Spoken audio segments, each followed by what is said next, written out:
Olá, pessoas! Professor Lucas aqui com assunto que cai todo ano no Enem. Hidrostática. A estática do hidro, do líquido, isso mesmo, tá? Nós vamos estudar quais são as condições e quais são as leis que envolvem a estática de líquidos.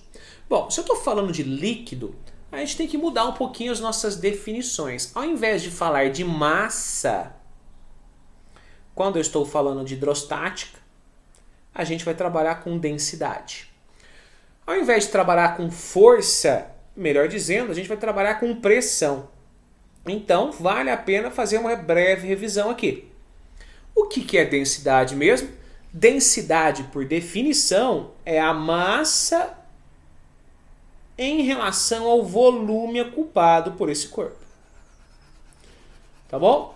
Dependendo da situação, ele fala de massa específica ao invés de densidade. A diferença ela é simples. Densidade é quando eu tenho um corpo não homogêneo. Massa específica é um corpo homogêneo.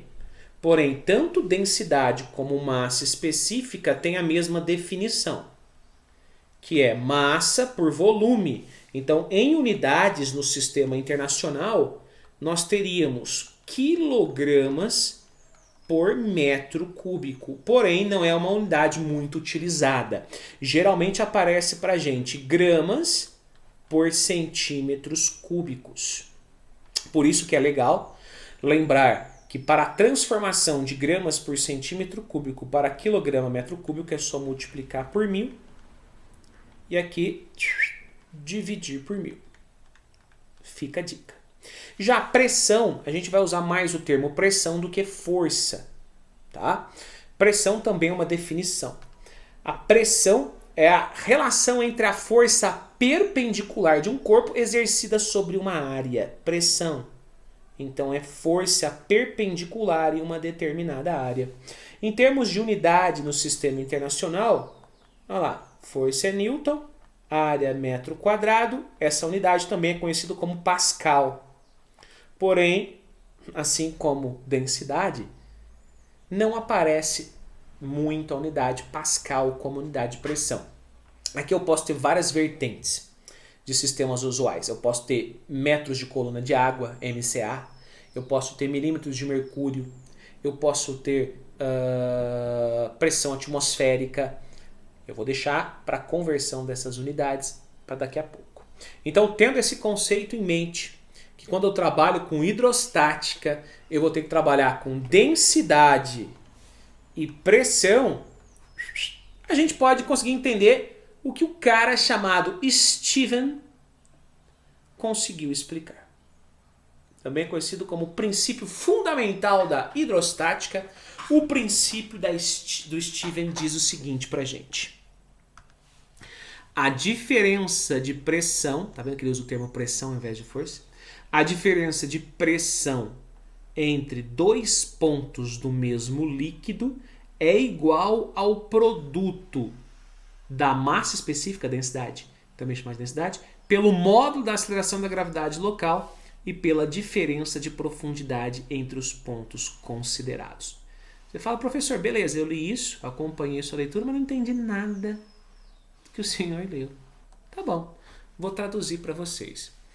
Ele quis dizer o seguinte, que essa diferença de pressão, aqui nesse ponto existe uma força aplicada a essa área. Nesse ponto existe também uma outra força aplicada a essa área. Ou seja, aqui eu tenho uma pressão que eu chamo de PA, aqui eu tenho uma pressão que eu chamo de PB, e existe uma diferença de pressão, que seria a pressão no ponto B menos a pressão no ponto A. Em módulo, pode ser, né? PA menos PB em módulo. Essa diferença de pressão, ela é dada pela relação densidade vezes gravidade vezes profundidade. Profundidade, tá? Conhecido também como DGH, ou se for no caso de massa específica, ρGH. Então, em palavras simples, o princípio de Stevens fala que a diferença de pressão entre dois pontos é igual a ρ, G, H. ρ é massa específica, a gente pode usar D também. G, gravidade, e H é a minha profundidade. Eu vou colocar ρ, porque geralmente os exercícios eles trazem líquidos homogêneos e puros, né? Só água, só óleo. Então aí errou porque eu estou falando de massa específica, tá? Foi isso que ele falou pra gente. É possível demonstrar essa equação? Sim, mas não é o foco da aula. É uma demonstração simples aí, pensando no volume de um cilindro, pensando que pressão é força por área. É simples chegar nessa relação, tá? Bom, vocês querem demonstração? Então vamos lá, vamos demonstrar. Ó, imagina um cilindro.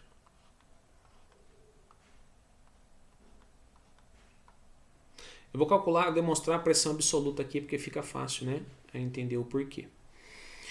Se eu imaginar um cilindro, eu sei que a força que está sendo exercida nesse ponto B, por exemplo, é a força peso da água. Então a pressão no ponto B, por exemplo, vai ser o peso da coluna de água e uma determinada área que eu selecionei. E peso, todo mundo sabe que é massa vezes gravidade. Em termos de densidade, porque eu falei para vocês que ao invés de massa é legal trabalhar em densidade, ou massa específica é massa por volume, ou simplesmente que a massa é igual a massa específica vezes o volume. Porém, volume nada mais é do que a área do cilindro vezes a altura que eu estou. Substituindo aqui na fórmula, ficaria que a pressão no ponto B é igual a massa, que é igual a ρ vezes a área vezes a profundidade do ponto B, vezes G, dividido pela área.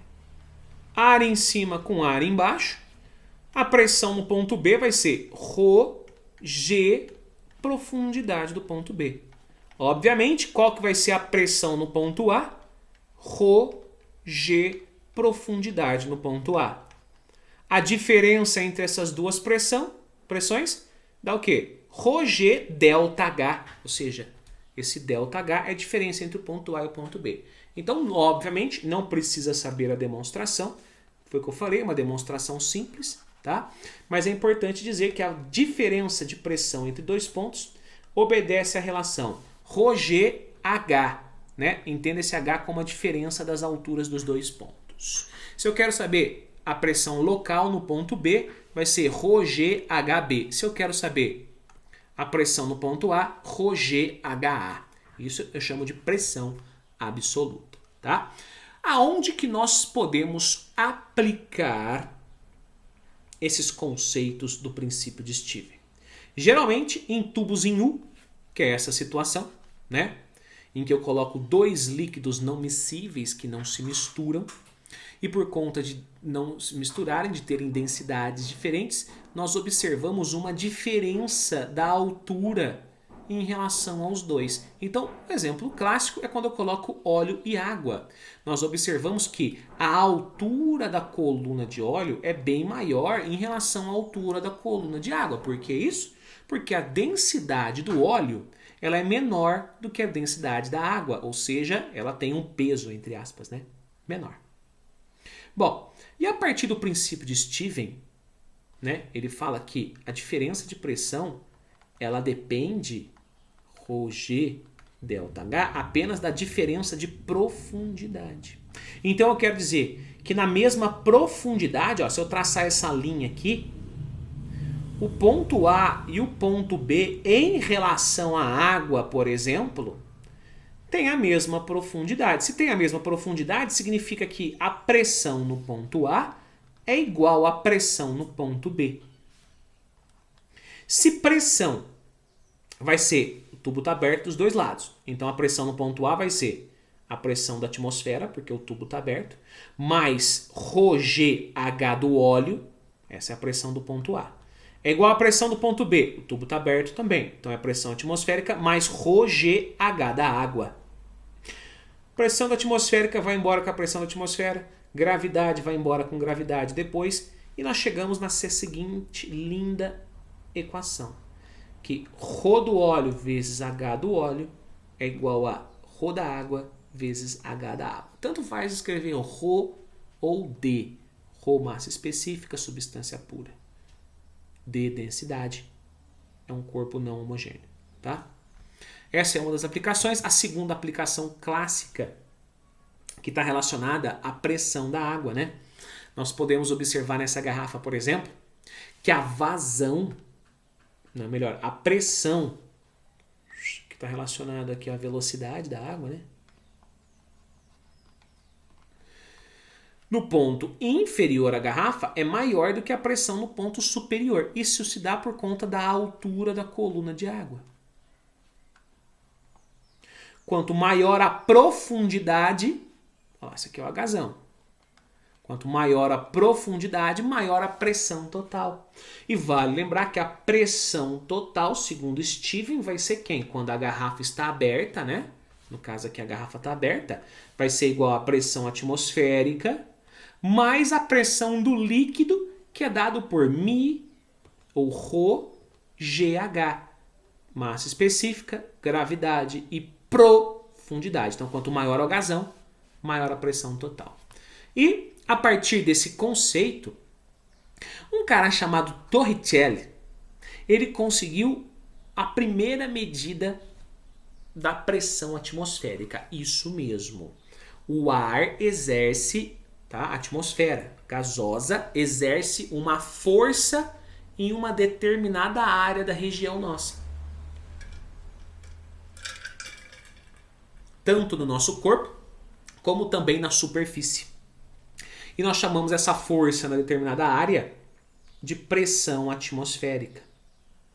Então, Torricelli, para verificar quanto valia essa pressão atmosférica, essa força numa determinada área, ele pensou o seguinte: eu vou pegar um tubo, eu vou colocar mercúrio e eu não vou deixar esse mercúrio sair do tubo, e sem deixar com que ele saia, eu vou colocar ele dentro de também mercúrio.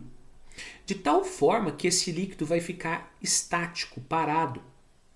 E a justificativa dele é que esse líquido ficou parado a 76 centímetros ou 760 milímetros de mercúrio, que é a mesma coisa, porque a pressão nessa profundidade, essa pressão aqui, que eu vou chamar do ponto A, era igual à pressão desse líquido. Observem que nesse caso, eu estou fechado, tá vendo? A tampa aqui está fechada. Então, eu sei que a pressão da atmosfera, nesse caso, é igual à pressão no ponto B, que se deu apenas pela pressão de 76 centímetros de mercúrio, Hg. Então, seguindo o princípio de Steven, ele verificou que a pressão atmosférica era o equivalente a 76, uma altura de 76 centímetros de mercúrio, ou 760 milímetros de mercúrio, que é a mesma coisa. Essa unidade é muito usual, principalmente quando a gente vai medir pressão. A pressão arterial, a sistólica diastólica de um ser humano normal é de 12/8. Não. O termo correto a se usar seria 120 milímetros de mercúrio por 80 milímetros de mercúrio. A gente usa muito essa unidade de milímetros de mercúrio, principalmente para pressão sistólica e diastólica, medida aí no exame de rotina, tá? De saúde. Agora, se esse experimento fosse feito com água ao invés de mercúrio, nós teríamos uma coluna equivalente a 10,2 metros de água. Então nós podemos também dizer que a pressão atmosférica vale aproximadamente 10 metros de coluna de água. Se eu for substituir na fórmula que pressão é força por área, força peso desse líquido e tal, a gente consegue chegar, tudo no sistema internacional, que uma atmosfera vale aproximadamente 10 a quinta Pascal.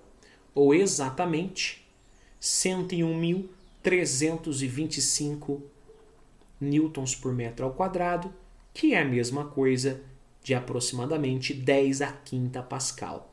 Tudo isso são unidades, tá, que estão medindo a pressão de uma atmosfera. Então essas são as principais unidades que nós usamos para a pressão. Tá? É importante lembrar, em termos de aproximação, que uma atmosfera é a mesma coisa do que 10 a quinta Pascal. Pascal é onde eu estou no sistema internacional, hein, gente? Que é o equivalente a 10 metros de coluna de água ou 760 milímetros de mercúrio. Tá? Como que eu faço para converter uma unidade em outra? Lembrando dessa conversão e fazendo uma linda regrinha de 3. Você consegue chegar em uma e transferir para qualquer outra dessas 4 unidades. Bom? Bom, agora um princípio também dentro da hidrostática, mas diferente de Steven, é o princípio de Pascal, muito utilizado no nosso dia a dia também.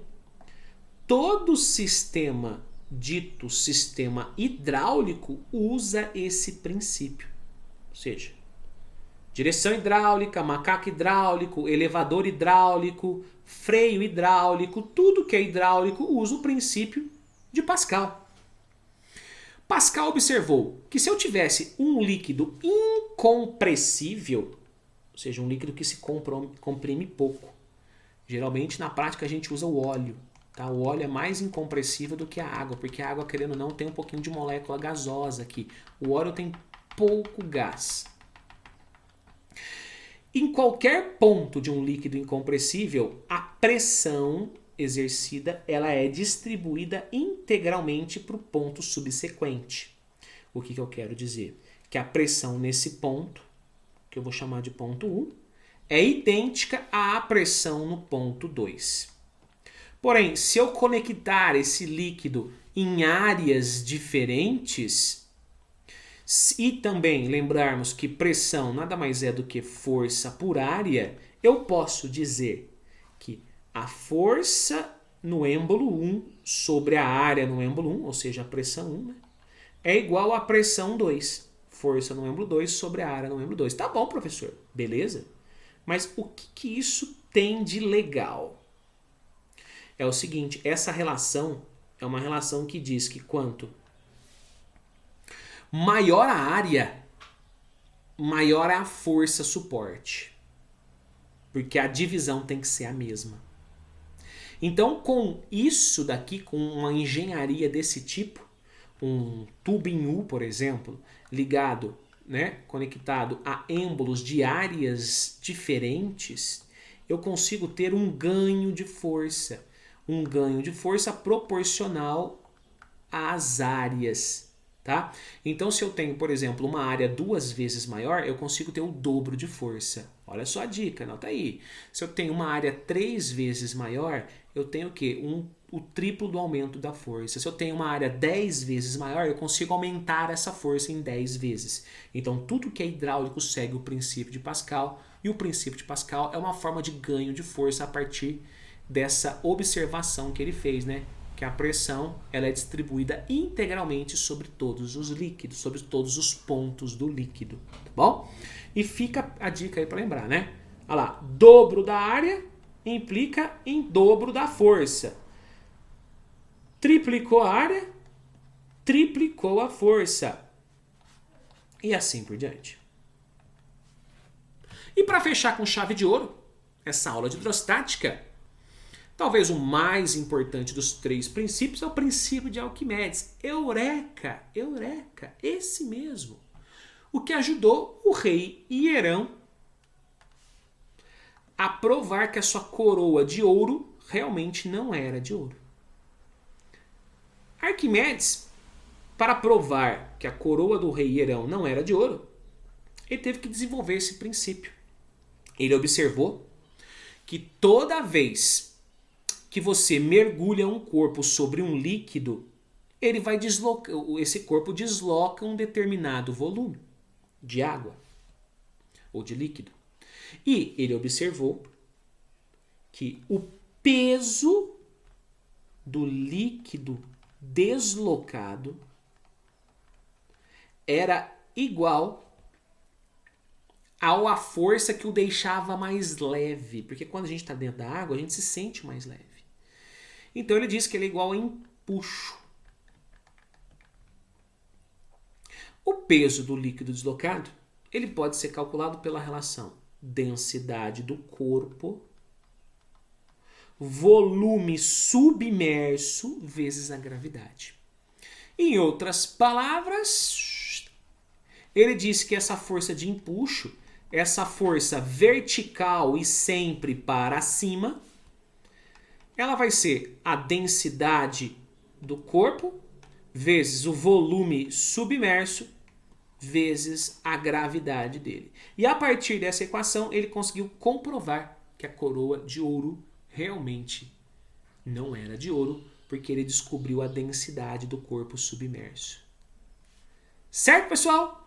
Espero que tenha entendido e bora para os exercícios.